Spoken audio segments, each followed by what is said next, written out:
David Lynch, the best to ever do it. Do what? The best to ever direct films and television? Really? There's never been a film better directed than Eraserhead? No television show will ever surpass Twin Peaks? Who's ever even seen these things? Oh, I know what they're referring to. The epic bomb that was Dune. Quidzack Haderach, give a dog a bone. Believe it or not, I completed a week-long Dune marathon on the day David Lynch died. I don't know what that means other than coincidences happen. I didn't see David Lynch's Dune in the theater in 1984. No one did. I saw it the following year on home video.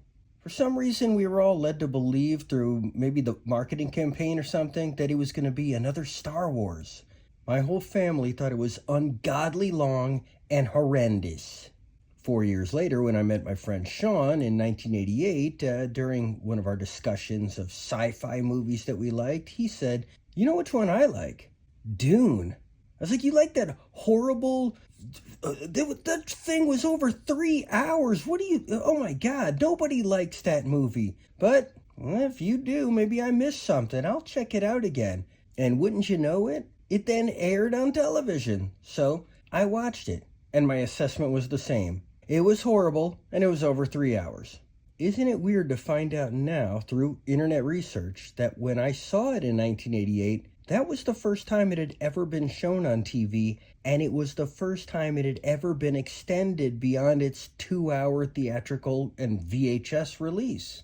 That TV version is the first time it was over 3 hours. Where did I get the idea that it was over 3 hours all along? Why was it at that time a well-known fact for years that Dune was the movie that was over 3 hours and it was incomprehensible? Where'd that come from? The world may never know. Well, 1988 was the same year that Spaceballs came out on home video, and I started referring to that pus-filled floating baron from Dune as Pizza the Hutt. Because who can actually remember the names of the actual characters in Dune? Like Paul Atreides. When he meets the Fremen, they say, "You need a name. We'll call you Usul.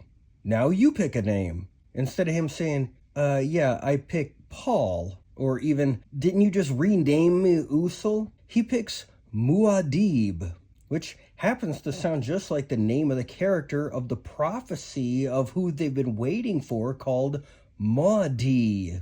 So now just one character in a film of millions has 16 different names. Okay, so now it's 2025, and I wanted to catch up. So I watched the Blu-ray of David Lynch's theatrical cut of Dune.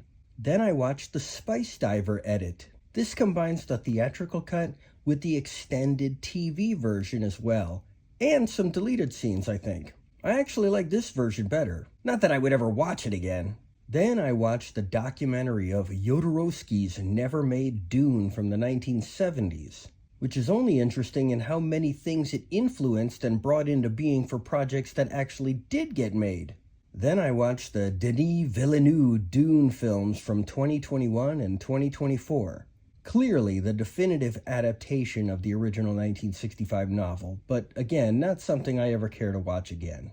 They were good, I enjoyed them, but not only would I not want to be any of the characters in these films, but I can't find anyone to root for either.